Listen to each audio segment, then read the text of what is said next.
Sir पूरा मामला मेरा नाम सुखबीर चोपड़ा है। पहले तो आप सभी को मेरा जोड़ के नमस्कार, जो आपने रात को भी आकर के और मेरा सहयोग किया, आपका आभारी हैं हम पूरा परिवार।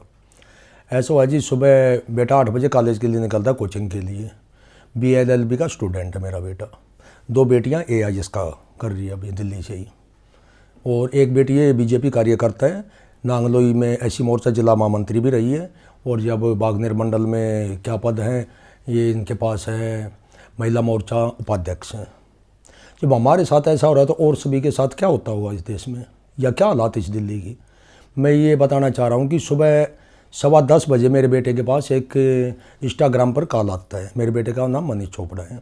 उनके पास कॉल आता है, उसमें कॉल में इसको धमकियाँ दी जाती है, तूने वहाँ शादी की, वहाँ शादी की। शादी एक बहाना भी हो सकता है, तेरे को जितना खाना पीना खा पी लो, तेरे को 3 दिन के अंदर मार दिया जाएगा, तेरी बहनों को उठवा दिया जाएगा, तेरे बाप को मरवा दिया जाएगा, तेरा बिल्कुल सर्वनाश कर देंगे, ये कर देंगे। इसने फिर भी उस बात को नॉर्मली लिया, उससे सिर्फ ये पूछना चाहा कि भाई आप कौन बोल। उसके बाद बार बार फ़ोन आते रहे हैं इनके पास, फ़ोन नहीं मैसेज आते रहे हैं। मैसेज में फिर इससे बार बार सवाल जवाब कर रहा है।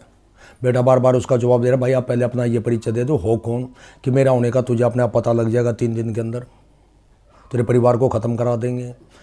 तो इन्होंने पूछा कि भाई अपना नाम। फिर इसने उसके पास उसी के अंदाज में इसने उसके पास कॉल की है इंस्टाग्राम पे कि भाई आप कौन बोल रहे हो, मुझे ये बता दो कि मेरा नाम जतिन है, जाखोदा गांव से हूँ। जाखोदा आज से 29 दिन पहले बेटे की शादी की है। उसका नाम लेकर के कह रहा है उसको रखना नहीं, उसको रखेगा तो तेरे को तुरंत मरवा देंगे, जो खाना पीना खा पी ले। तो जो कोई भी इशू हो सकता है। मैं ये नहीं कहता कि बेटी का इशू नहीं है, हमारे बेटे की बहू का इशू नहीं है, या कोई पार्टी का इशू नहीं है, कोई ना कोई तो इशू है। जब आज तक मेरा बेटा 21 साल का हो चुका है, आज तक कोई धमकियाँ नहीं। आज धमकियाँ कैसे आई है हमारे पास। और जब हम थाने में गए थे जी, मैं अब जैसे बेटा आया शाम को, मैं उसी टाइम इसको थाने में लेके गया हूँ।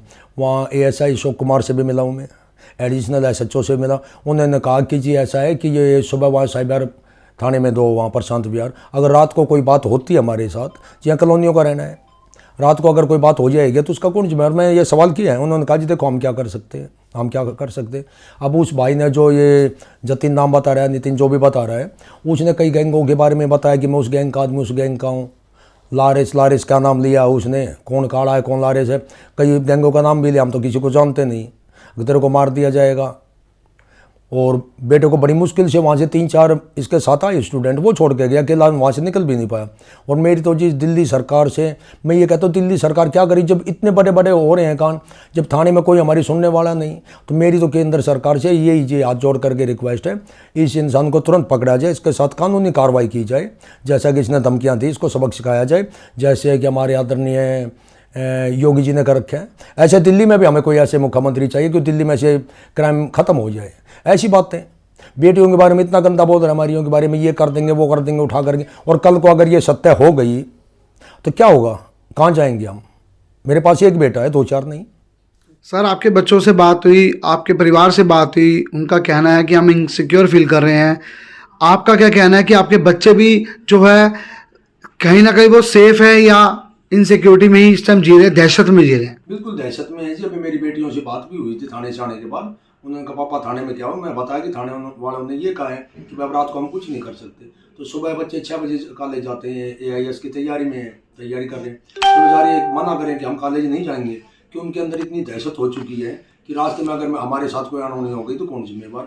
बेटे ने मना कर दिया, मैं नहीं जाऊँगा कल कोचिंग के लिए। क्यों, अगर मेरे साथ कोई बात होगी, देखो बच्चा अकेला आता जाता है, दिन का माहौल ऐसा ही, रात का ऐसा ही, कहाँ से जाता है कैसे जाता है, अनसेफ तो है। या हमारे साथ उसी टाइम में क्यों नहीं SHO साहब ने, जब मैं एडिशनल SHO से मिला हूँ, तो पुलिस वाले क्यों नहीं दिए रात की सिक्योरिटी के लिए। और कल को रात को आज कोई बात होगी या सुबह इनके कॉलेज जाते समय बात होगी तो कौन जिम्मेवार, कौन जिम्मेवार। ठीक है। तो मैं तो यही चाहता हूँ कि भाई तुरंत इस पर एक्शन हो और हमें ये पुलिस सिक्योरिटी दी जाए जब तक ये नहीं पकड़ा जाता। क्या चाहते हैं हमारे मीडिया से? हम तो यही चाहते हैं कि जो ये भाई के साथ हुआ है ये गलत हुआ है। हम ये चाहते हैं कि इस पर कार्रवाई हो। हमारे पास एक ही भाई है, ये भी बाहर जाता है, हम भी बाहर पढ़ाई कर रहे हैं IPS की, ये भी कोर्स कर रहा है।